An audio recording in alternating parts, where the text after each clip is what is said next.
everyone, welcome to the Restored2More podcast. I'm Charity. And I'm Clinton. And on this podcast, we are going to walk you through our journey of how we are currently being restored to more from betrayal trauma and sexual addiction. It's going to get real and raw up in here while we share unfiltered conversations that hopefully relate, educate, and elevate anyone else going through this healing process. Our goal is to give hope through sharing our story, the stories of others, and the knowledge needed to overcome. We want to share with you the girl's perspective, the guy's perspective, and what both sides need in order to move forward together. We believe that what was intended to harm you, God can use for good. This is Restored to More.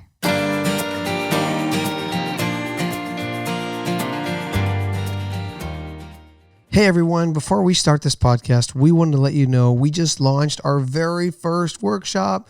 This workshop is designed to jumpstart a spouse's journey from infidelity to intimacy, giving them the right mindset and the tools to help restore the relationship. During this event, we are going through topics like what to expect on the journey of restoration, how to create a safe environment, and what kind of communication promotes the best healing. We only have 10 spots available for this event, and they are filling up fast. Sign up today at Restored2More.com under workshops.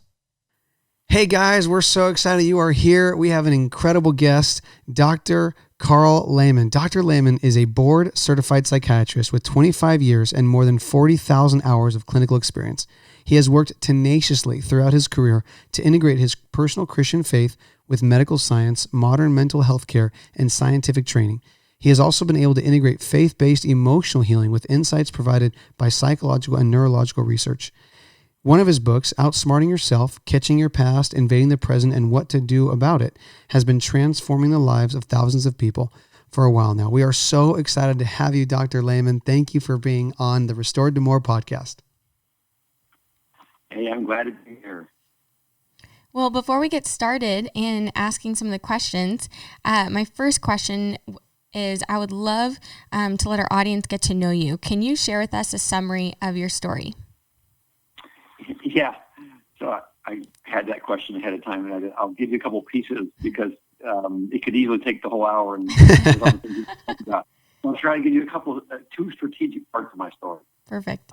One part. So I'm a psychiatrist, and even in medical school, I was thinking about how to integrate spirituality, how to integrate faith, and particularly my Christian faith, in people's psychiatric care. So I was, right from the beginning, we just kind of include prayer with, okay, Lord, help us for healing, help us figure out where this come from, and then often we'd find a traumatic memory if somebody had a panic disorder or addiction or depression or some symptom.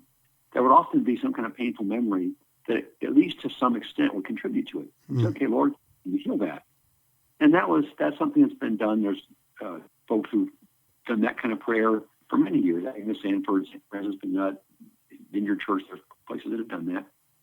But when I use that myself, we would see once or twice, rarely, we would see some kind of dramatic miraculous healing, but mostly I was just doing my best at human psychotherapy, praying all the time, but seeing rare results there.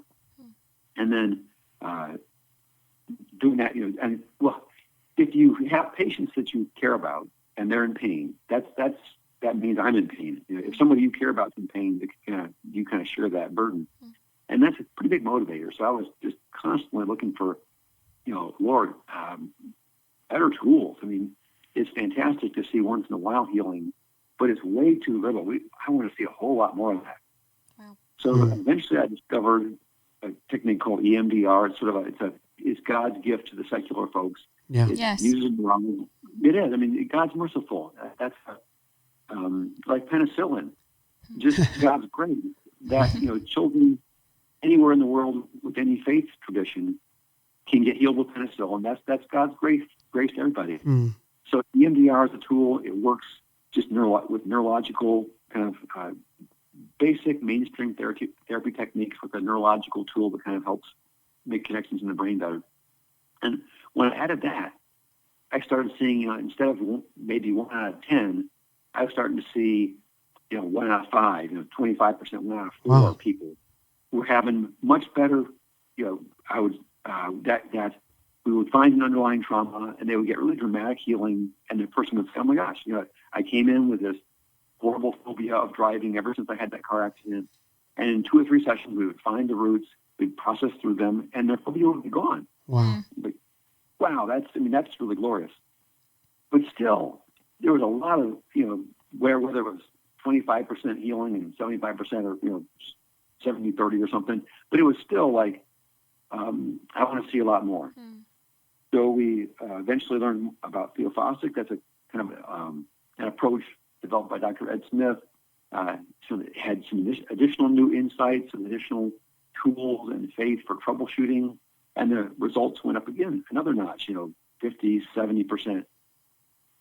With persistent, kind of a high skill level of troubleshooting, we were seeing pretty significant healing in, like I said, 70% or something, which is, that's wonderful. Yeah. But if you have, what that means is every week I was still working with people who were stuck in a lot of pain and our tools were not working. And if every single week you had to sit with somebody who you cared about and they're in intense pain and you felt helpless, that's still a pretty good motivator. Yeah, 100%. Oh man. So in that context, there were certain people I was working with that were really, we couldn't figure out what was stuck. We were every week, tenacious people just working so hard. Every week we would pray, Lord, what's in the way? We would use all the tools that I knew to try to troubleshoot. What's in the way? How can we move it?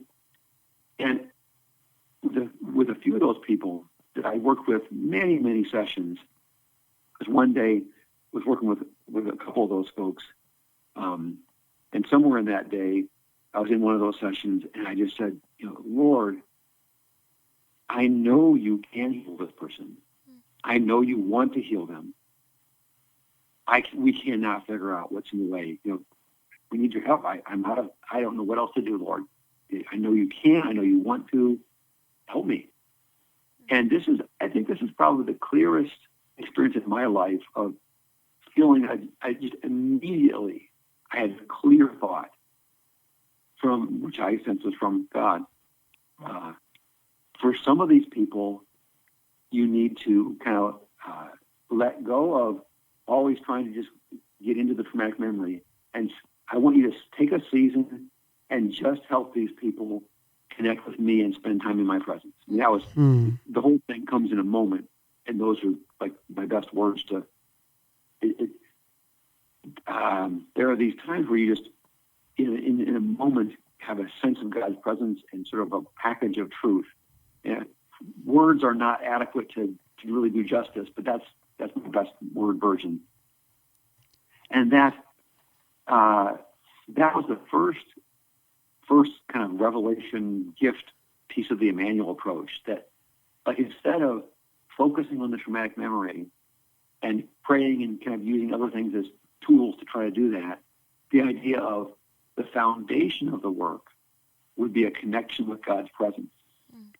And then everything else the foundation in the center would be help the person perceive God's living, interactive friendship presence. That would be the center and the foundation. And then all the rest would be tools and blessings. And that was like the first piece of the Immanuel approach. And then over the course of a number of months and years, Dr. Jim Wilder and I worked to kind of flesh it out and tweak it and fine-tune it and produce the package that we currently have, which is, we're going to talk more about that in a little bit. So That was a part of my professional journey where we got to the Immanuel approach. My personal piece of that is that any tools that I use, Charlotte and I, my wife Charlotte and I, anything we discover, we try it on ourselves and each other. So we're the number one guinea pigs. And with that EMDR, and then with Theophostic, and then with Immanuel, I use all those tools on myself. And so that's 20 years now, where I've been just regularly, just as a part of my personal growth discipline, to have either with Charlotte or I have another prayer partner that I pray with sometimes.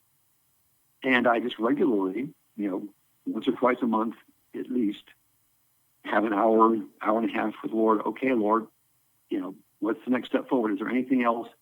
Any splinters, is there any painful stuff in my life from childhood, teen years, young adult, medical school, anything in my life that's getting in the way that you need to heal? And I just show up, on a regular basis, say, okay, Lord, anything else that we need to deal with there? And doing that over years, I have just, and Charlotte, to me, one of the gold standard things is if your wife agrees, like if you have a testimony about something that's supposed to be good in your life, you want to ask the person's spouse. Okay, so is that what you see at home when there's no guests over? And Charlotte will tell you that I have just become more relational, less anxious, more patient, and not just subtle, small stuff. There's just been profound, progressively increasing, permanent change as I have done that healing work. And one of the coolest pieces of that, I'm convinced that most old traumatic memories find some way of kind of getting some dirt onto God. It just, it's something painful. It doesn't, the classic is, oh, how's your relationship with your father? Yeah, most people know that one. Yeah, totally. But it can be your uncle. It can be your first grade teacher. It can be the janitor. It can be the playground monitor. It can be the gym teacher. It can be your soccer coach. It can be any person. It can be the politicians that you thought were in charge of the world when you were a child. There are so many ways that painful experiences can subtly affect your relationship with the Lord.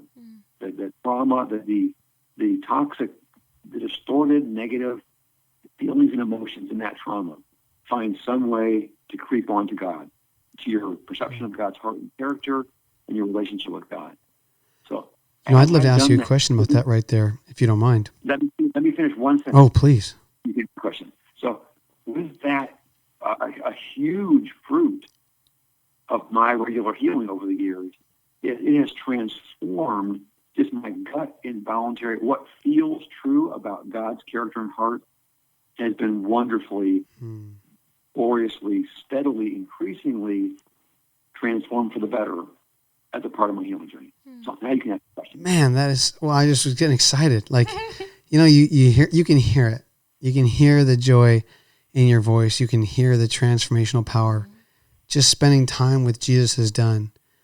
And, I think a lot of people, including myself, don't always know how to get there. Just getting to that space where we're not necessarily reading a devotional. We're not listening to worship music.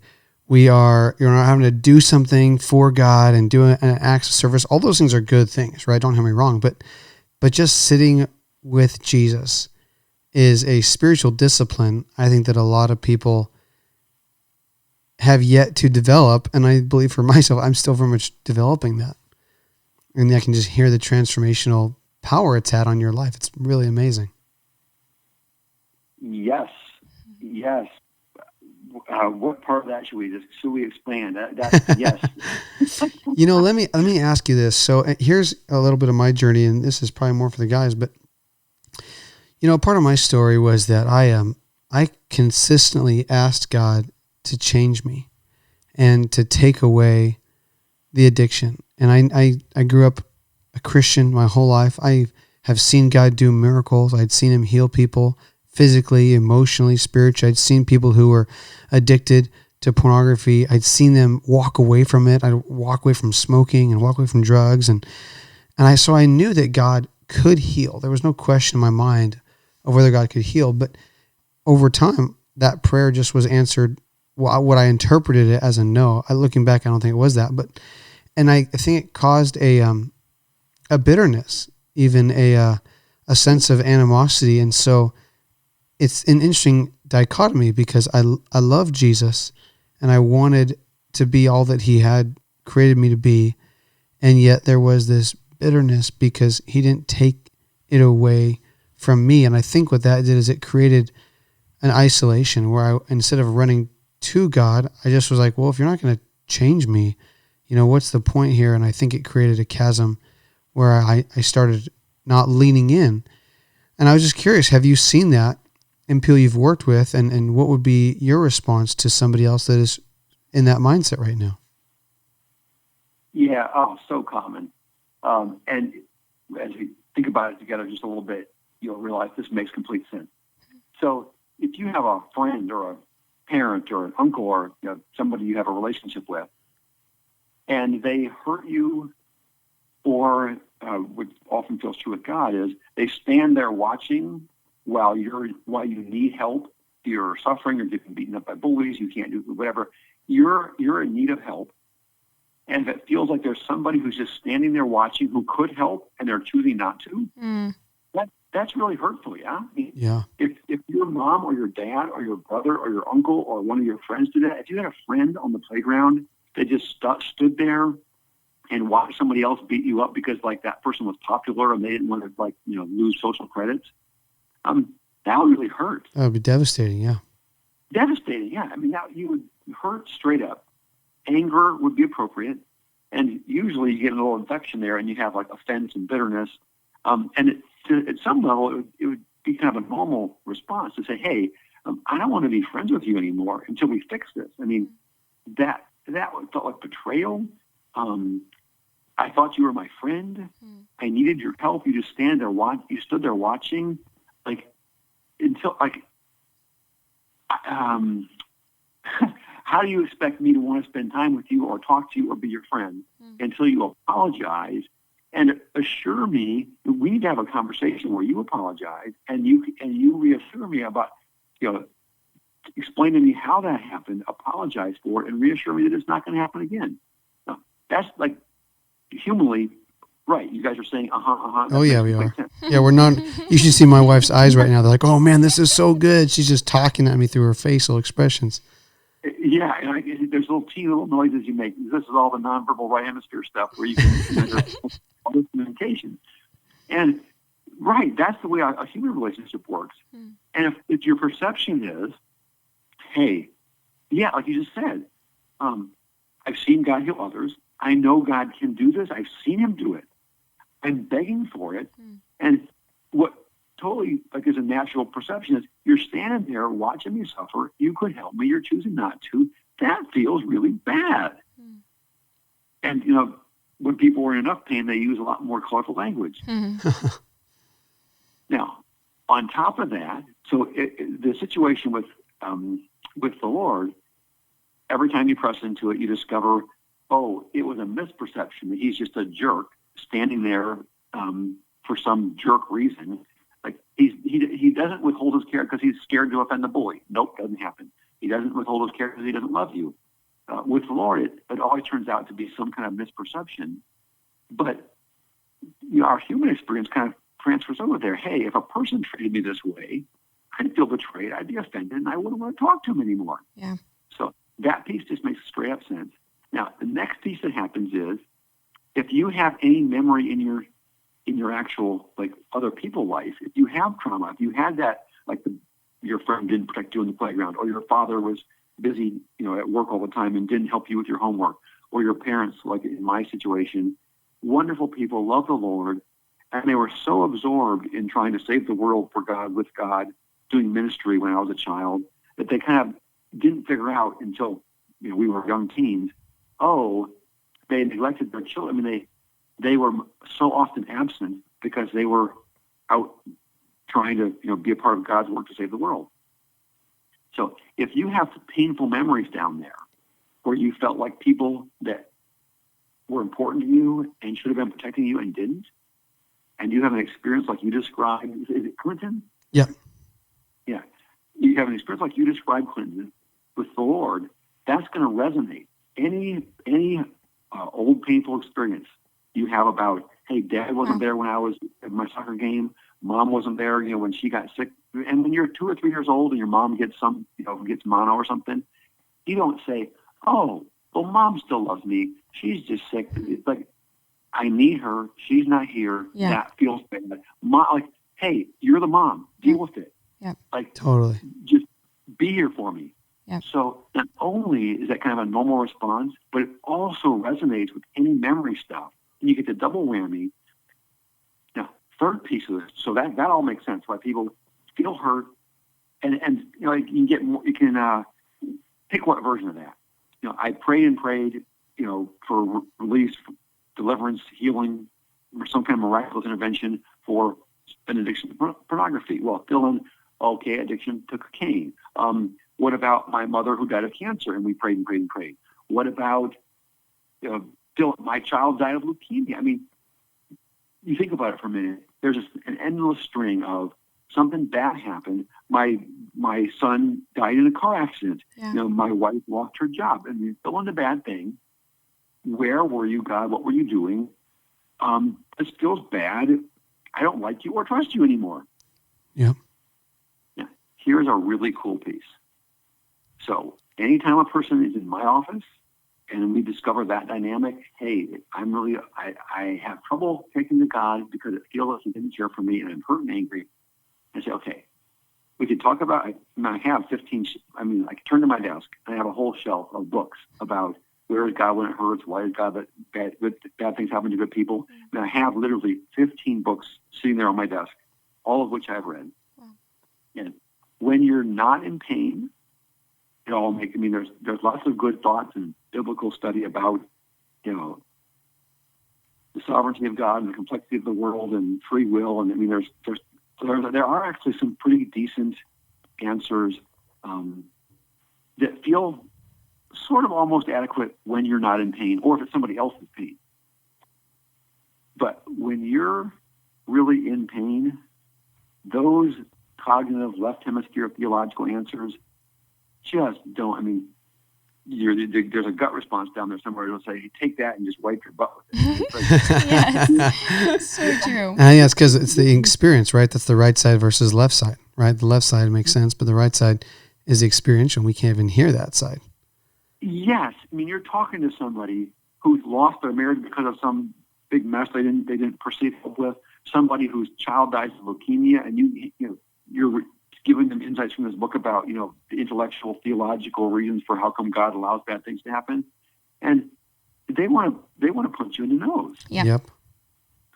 So the thing that does work is, okay, what we need to do is to go to the place in your life, not theory, not about, and often they'll start with, hey, God, what about the children in Ethiopia?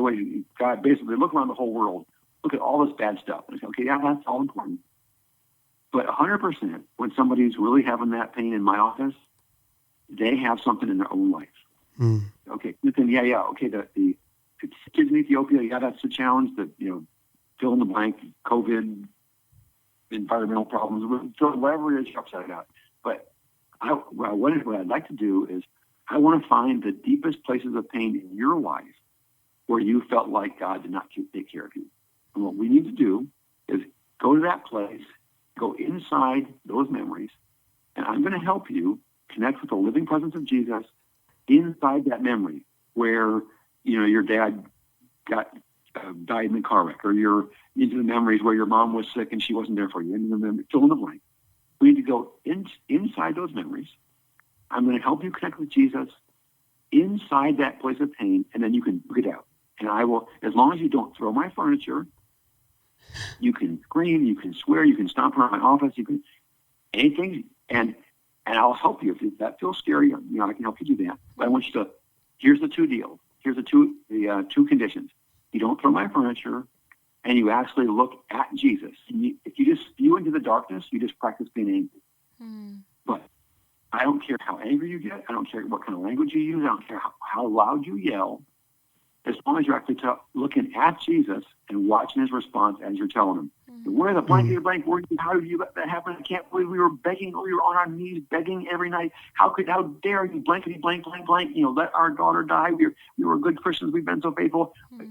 As long as you're actually looking at Jesus and talking to him and watching his response, I don't care what else we do. And don't throw my friend.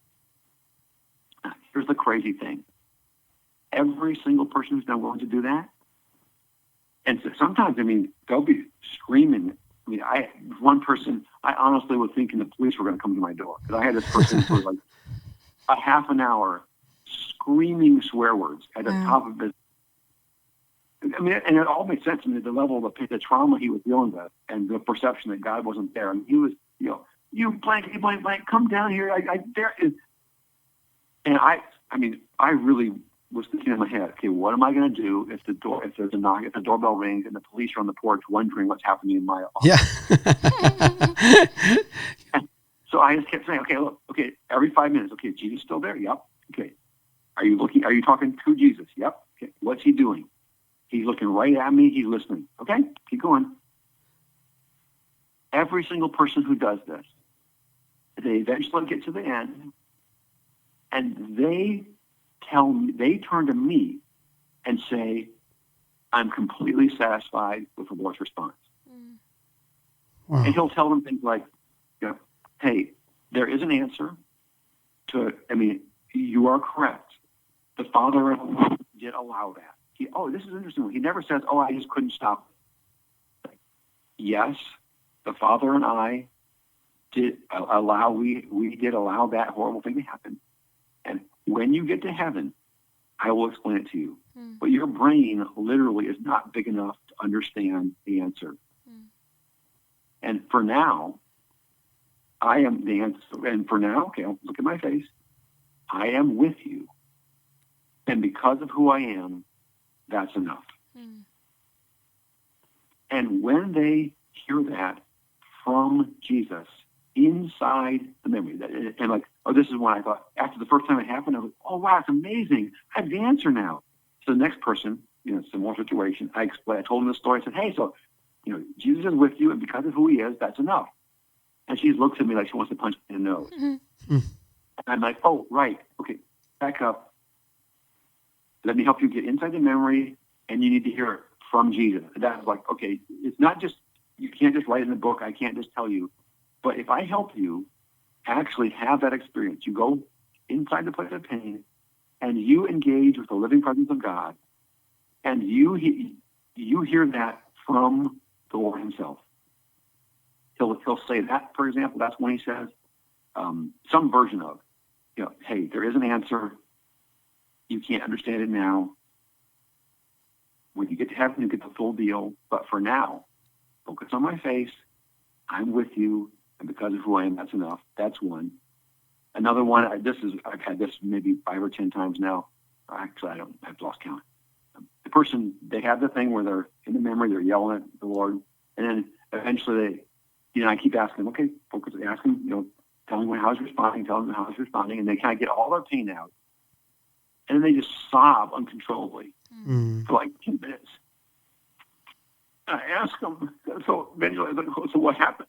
And they said, I am watching right now. I am watching Jesus die on the cross in front of me. And he's looking at me right in the face and he said, when this was happening to you, you asked me, where was I? This is where I was. This is what I was doing. When that bad thing was happening to you, this is where I was, preparing the saving power to redeem that trauma.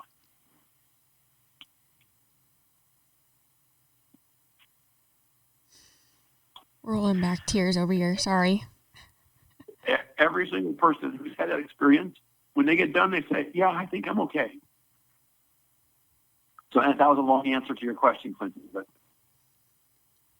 oh my gosh. Sorry, we're crying over here. I'm just wiping my tears. That was really powerful. Yeah, well, if you're in the room, that makes a pretty good story. And if you're actually sitting there when it's happening, it's kind of it's quite an experience. I'm sure. When you were talking, so many things were going through my head, and one of them is just coming from, I think there's always 2 types of people, and correct me if I'm wrong, but I feel like there's always 2 types of people. When you share about how you always, practice this stuff at home, and you now are this open book, and you're practicing this stuff on yourself, and you're, coming to God and saying, hey, is there anything, that you want to talk about, God? Like, let's dig up some stuff. I think there's that person, because as you were talking, my husband's looking at me and he's going, Charity, I want to do this. Like, this is some really good stuff. And then there's me, where I'm the type of person who grew up saying, forgive and forget, like just keep on moving on. Like, we don't need to talk about it, And so when you're talking about all this stuff, I'm like, this feels really overwhelming. Like, I don't know if I want to dig up all these emotions. Like, that is a lot. Like, what you're saying I know the fruit of it, everything that you're talking about. I'm like, wow, that is transformational. That's what Christ wants to do in our lives. And he wants to meet us there. And it all makes so much sense. But when you are talking about it from my perspective, everything in me is like, wow, that's going to be really painful. And I don't know if I want to go through that much pain, but I know the end result is so much more worth it because I don't want to keep on having triggers. I don't want to have to keep on having memories that remind me of dark things and past and hurts. And then I'm, using that hurt and getting angry with my spouse for that hurt. And so I know that deep down I want that healing, but sometimes it's just so hard to even take that first step and say, hey, I need to do this, but it's really scary because I get it. Like I get the logic versus experience, and where you're going to see lasting change is through going through an experience and having that experience with Christ, like you're talking about, because that was like, I just started crying because I know what that would even do in my own trauma. And so, first of all, thank you for sharing that. Thank you for being so open and so vulnerable and transparent, because that hit straight to the chord. But I guess I just have one of my questions on everything that I just shared is, what do you do? What can you say to somebody who is maybe a little bit scared to do that? Or maybe a lot scared. Yeah, maybe a lot scared. If they're a little scared, they just avoid it for a bit and then they're okay. The ones that really need the answer to that question are the ones that are terrified, which sounds like sometimes you can feel that deep in your heart. And it's charity, right? Yes. Wonderful question. I'm so glad you brought that up, because there's a bunch of things we won't get to, but I'm glad we're going to touch on this one, because you're exactly right. There's some people who they hear that kind of story and say, hey, I'm in. Wow, that sounds fantastic. I can't wait for the freedom. There's other people who say, oh my goodness, that's terrifying. So I'm trying to think of how to, the long answer, could be a whole morning seminar, but I'll try to see if I can condense some pieces. So one piece of that whole picture has to do with what we call capacity, which, intuitively we know that. How much weight can you put on a bridge? If you have a little rickety wooden bridge, you don't put a train on it. You say, oh, that's a footbridge. That's not a train bridge, right? Yeah. For electrical wiring in your house, your circuit breakers, that's a 3 amp, or that's a 5 amp, or that's a 15 amp. You don't run the washer and dryer on some little bitty wire that's made for 3 little light bulbs. Yep. And if you do, the wire, will get hot, turn red, catch on fire, and then melt. And the idea is if you put too much load for a system that's not ready yet to carry it, it doesn't work. And there's a whole lot of research that this isn't a subtle, we're not sure about it deal. With your brain, neurologically, psychologically, spiritually, there's kind of a parallel phenomena of, hey, that feels overwhelming. And it kind of makes sense. And it's helpful just to understand that, that's a really normal, that's a widespread phenomena in nature, in science, in physics and engineering, and in your neurological brain and your emotions and your spiritual whatever. So there's a piece there that says, what's my system ready for? And realizing part of that, that story I shared about the people who were stuck and the Lord said, okay, just help them spend time with me. Yep. Every single one of those people who were stuck, they did not yet have kind of the neurological, emotional, spiritual capacity to stay in the memories we were trying to work on. And just spending time with Jesus increased their capacity. I didn't even understand that theory yet. He just told me to fix it. And then later I'm like, oh, goodness. And now Dr. Wilder kind of explained that theory for me later. Oh, my goodness. And just spending time with Jesus every week. For one person, it was 5 or 6 months where, every week, we would help in all the places where she had pain to just connect with Jesus in that place and just spend time with Jesus. We're not going to focus on the pain. We're not going to dig into that memory. We're going to kind of connect with that child place that kind of knows about it, and we're going to help her just spend time with Jesus. And she's going to grow in her faith, and she's going to feel more safe, and she's going to feel stronger as she spends time with Jesus. and she'll be able to feel more and more confident. Hey, he's big enough. He's not anxious. I trust his character. I trust his heart. All that kind of stuff just grew and grew and grew steadily as she spent time with Jesus. And then one day she could feel it. Hey, I feel like it's all strong enough now. Like all the different pieces are ready. I'm ready to go work on that memory stuff. And we walked in and did it. Wow. The same material we've been trying to get into over and over and over and over and over and over again. Could not do it. Wow. Spends regular time with Jesus for some season, and she could feel all those different pieces getting stronger. And it's like, oh, okay, now it's all in place. It's ready now. So that's a piece of the. Another piece is like if you grew up in a family, or if you have friends or colleagues, or if you've seen it modeled in your community. Oh, I've seen other people do that kind of work. I know them. I've been in those sessions. I know what that looks like, and I've seen it work out well. And there's sort of a deep emotional memory place where you're like, oh, yeah, I know what that looks like. I've kind of seen people I trust and know model it. That I can do that. So if you to see it modeled, if you've never seen it done and have it work out well, it's a whole lot scarier. If you have, it's a whole lot less scary. And then a third piece, which I would guess this is, I would give you a 10-to-1 odds on this one, Charity, that if there's memory stuff that's kind of like a part of the enemy's scheme here, is not just to have like a painful memory. If I were designing the enemy's plans, I'd totally do this. So first of all, you have some painful memories that cause trouble and get in the way, and they get triggered onto your husband or your children or God or whatever. I mean, and yeah, you want to work on those painful memories. Well, if somebody figures that out, and you're the bad guys, and those painful memories are causing all kinds of trouble, the last thing in the world you want is for someone to discover that stuff can get healed and say, oh my goodness, yeah, there are a number of tools that can do that. Hey, sign me up. Let's dump that stuff out, and I will be so much more free. Well, as soon as somebody figures that out, all your hard work to damage them is going to just be undone in a matter of time. What a frustrating, so what if you could have like a second kind of layer of memories that are specifically around being overwhelmed, being in a painful emotional place and not getting the help you need. You've had friends or your own experience of you actually talk about a painful memory or some upsetting experience in your family of origin as you were a child, whatever.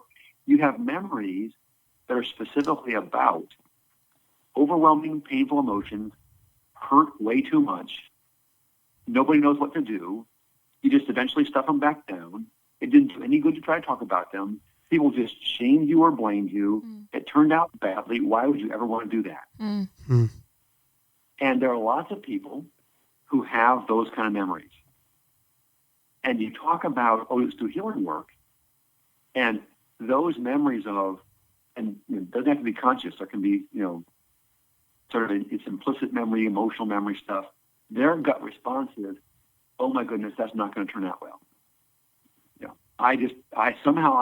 Wow, my emotional response is, this is going to be messy, this is going to be ugly, this is going to hurt too much, this is going to be overwhelming. And just over and over again, what's that about, Lord?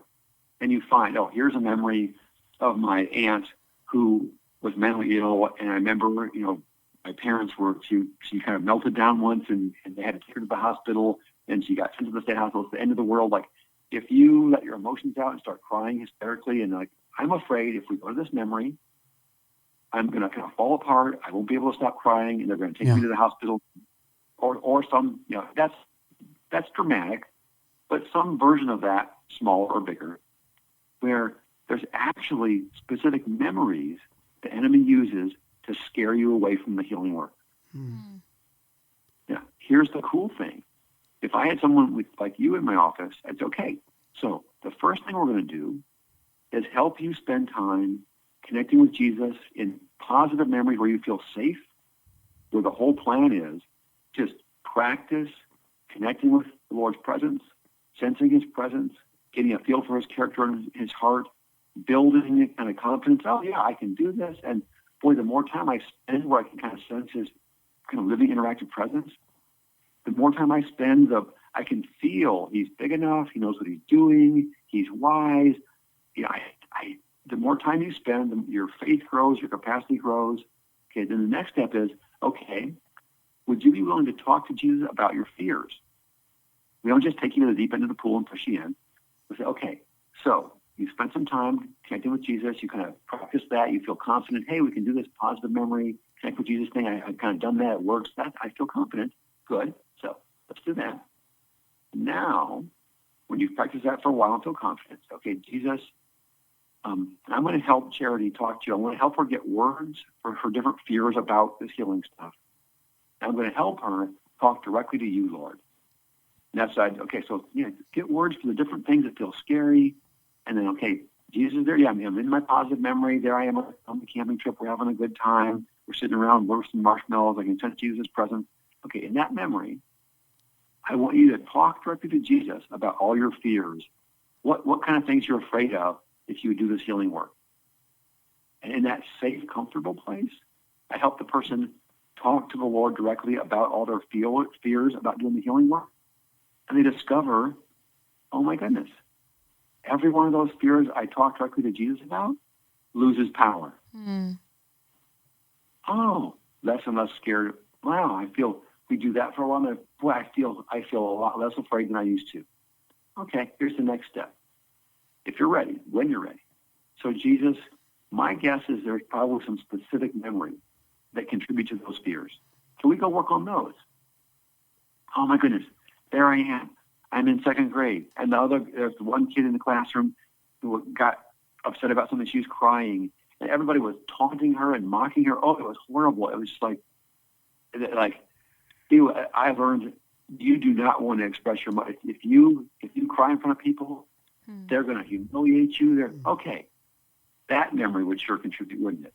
So we're going to help you connect. Okay, so Jesus, where are you? You were there when that happened. Help Charity perceive your presence with her. Can we walk through that together? So this memory doesn't contribute to that fear about doing her healing work.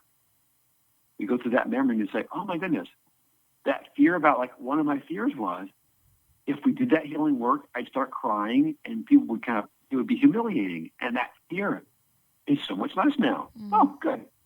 So what else, Lord? And we would get a handful of those. And when we would get done, you'd say, I still I can tell it's going to be painful to go to some of those memories, but now it feels doable. And before it just felt like absolutely no way overwhelming. That was kind of a thorough answer, but did that all kind of make sense? Totally makes sense. And as you're just walking me even through it, I feel a lot less anxious. So I could see how that would help a lot. We have talked about so much, and it's hilarious because we wrote out all these questions. I think we maybe asked one that was actually on the paper, and then everything kind of just transpired off of the knowledge and the wisdom that you've been sharing with us on. And I'm just so grateful. And I just, I want to ask one more quick question because I know we've talked a lot. But, we've in this interview, we've been talking a lot about triggers, what happens when triggers arise, memories, and now they're coming into our present. One, I guess, of my biggest questions for you is, what would you recommend someone who, from the betrayed perspective, just found out about her husband's infidelity? Right? This isn't past trauma now all of a sudden coming in. This isn't a faded memory. This is a painful experience happening right now. What would you say to the betrayed to be able to handle it in a healthy way rather than just stuffing it inside? What would be your process for coping and healing in a proper way? Yes. So a huge, big pain in the present, truth-based pain in the present. That's not about, some friend of yours that didn't invite you to your birthday party in second grade or whatever. So big question. I'll kind of think out loud a little bit. Some parts of that, you two have a ministry addressing that. So there's things about, community, get friendship support. There's a lot of good wisdom that you guys already know and you can share with your people. So I'll just delegate that to you. Mm-hmm. And I'll focus on two pieces that are kind of my specialty. Perfect. So no matter what you're going through, you just found out your spouse is unfaithful, huge. You just lost your job, huge deal. Your child just got diagnosed with leukemia. And there's a lot of big stuff that happens to people. Sometimes it's like you've got the flu, you lose your job, but you're pretty employable. Or there's painful stuff. There's huge stuff like your child just got diagnosed with leukemia, or you just found your spouse is unfaithful. Like a bomb went off in the living room. Yes. So I can promise you, no matter what kind of horrible pain you're dealing with, it will be less horrible if you can feel there's somebody with you that loves you. I don't care what kind of, and it doesn't just go to zero, but I can tell you it will be less horrible if you can feel there's somebody with you that loves you. And that, of course, there's community. You want if you have one of those things, if your child gets diagnosed with leukemia, if you find out your spouse has been unfaithful, huge thing is people, friends, church. The ideal is that you have a circle of friends or family or church who can be with you, and you can let them be with you, and don't share with you can correctly perceive. I can't just share this with everybody, right? But there's a small circle. You can let them be close and let them know, and you can feel they're with you and that they love you. Huge. The next piece is God can do that. Like what I do for my life, the whole manual thing, is we apply brain science to help the person experience God's presence. So I can guarantee you, no matter what kind of bombs went off in your living room, if you can feel the living presence of Jesus with you when it's 3 a.m. and you're just kind of rolling around in bed with the nightmares about how this could play out, I can guarantee you it'll be less bad if you can sense Jesus' presence with you. If you're thinking about how do I tell my kids and you're overwhelmed by that, I can guarantee you it'll be less bad if you can feel the Lord's presence with you. So community, same thing for God. If you can help the person connect with God, that will hugely help. And then third, I'll kind of just point out there's a false dichotomy here of, this is real pain in the present and not memory. Well, usually pain in the present also stirs up some old stuff. Totally. Nobody gets through childhood without a lot of bruises. And the bigger of a bomb that goes off in your living room in the present, the more it's going to stir up old pain. Think about it for a minute. Oh, right. So kind of the double jeopardy that the enemy loves is some horrible big thing happens, and that's going to stir up any deep buried bad trauma from your past. If your father was an alcoholic and abandoned the family when you were 5 years old, well, guess what's going to get stirred up if you discover that your husband has been unfaithful? Yeah. It's going to open up those deep places of pain as well. Obvious point there then is if you're dealing with that kind of a problem in the present, you don't need to also have 3 bricks in your backpack from your childhood.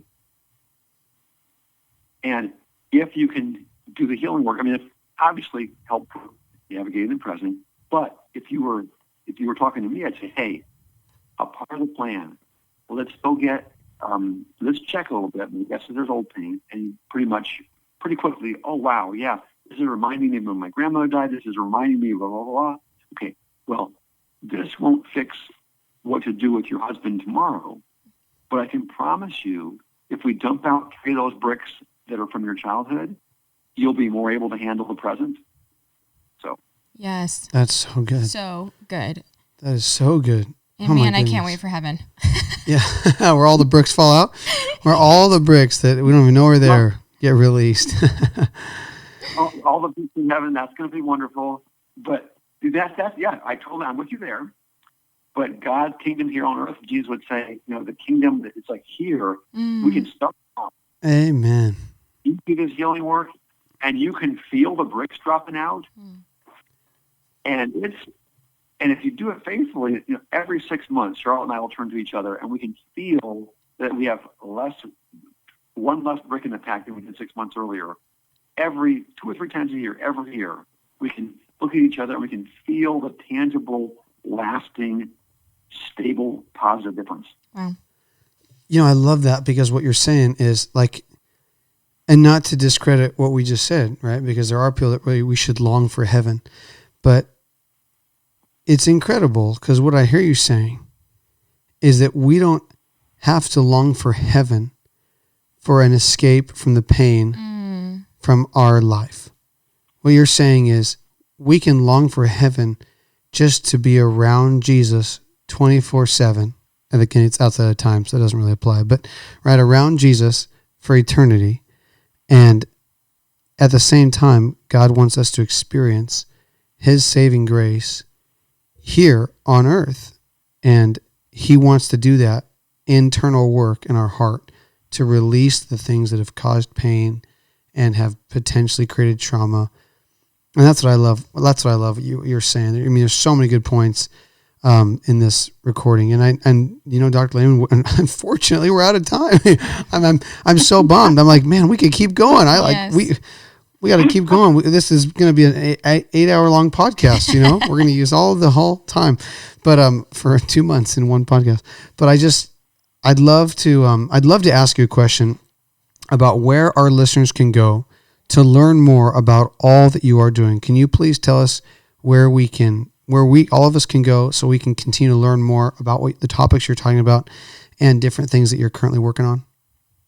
Yes, that's the good news. That's why I was not anxious about running out of time, which I knew from the first minute we would do, because we have a website that has like 2,000 pages of free download material. Wow. So it's not just like a couple of appetizers and you have to pay for everything.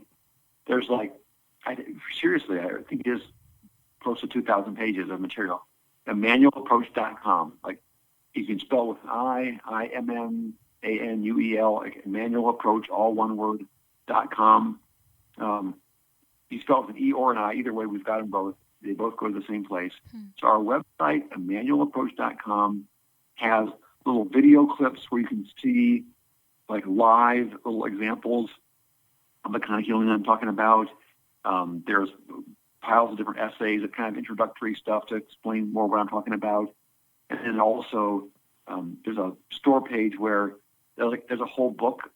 You guys mentioned the Outsmarting Yourself book, which is about triggering and how your emotions from old memories can sneak up and ambush you, which is all wonderful. There's a whole book about the Immanuel prayer thing. So there's 2 different books that provide hundreds of pages of details about everything I've kind of alluded to. And there's videos that have we have a whole library of live session, not a reenactment, not talking about it. Like, we filmed live, Wow. people getting healed. And we have a whole library of those. And it's kind of, for free on free download, you get the trailer version where you just see the person crying and then they're just saying, hey, now Jesus is there. And they're smiling and saying, oh my goodness, I feel so much better. Wow. You can see the whole session, which is, if somebody's kind of, what does this really look like? Do I believe this is real? If you watch it actually happen live, it's kind of convincing. That is so cool. The website's got piles and piles and piles of resources that expands on every point we made or alluded to. That's so awesome. Thank you so much. And we are just so, so, so grateful. And I hope all of our listeners go to your website and learn more and apply it, because I know that it is definitely transformational. And I can speak for Charity and I that we're excited, because every time we get off a podcast, it just spurs up conversations for days or weeks. And I'm just excited to go, wow, so what'd you think about that? And there's so much that we grabbed. We both take notes during our podcast, because I don't know, I feel like, yes, we know that these inspire people and they educate people, but they educate us. Yes. And so we each have 2 pages of notes. Our hands were moving as every time you were talking. We're just writing down notes over here. So thank you again, Dr. Lehman, for being on the podcast, Restored2More. We are so, so grateful for your time and for your wisdom and all that God is doing in you and through you. It is amazing to watch and be a part of. Thank you so much. You are so welcome. We are so grateful that you guys joined us today. Clinton and I started Restored2More with the vision of helping women heal from betrayal and assisting couples to rebuild intimacy after infidelity. Our podcast is just one of the many tools we offer to accomplish this. From workshops to one-on-one coaching, YouTube tips, and Instagram inspiration, everything we do is to promote healing. Let us know how we can come alongside your journey on our contact page at restored2more.com. Stay tuned for next week's episode.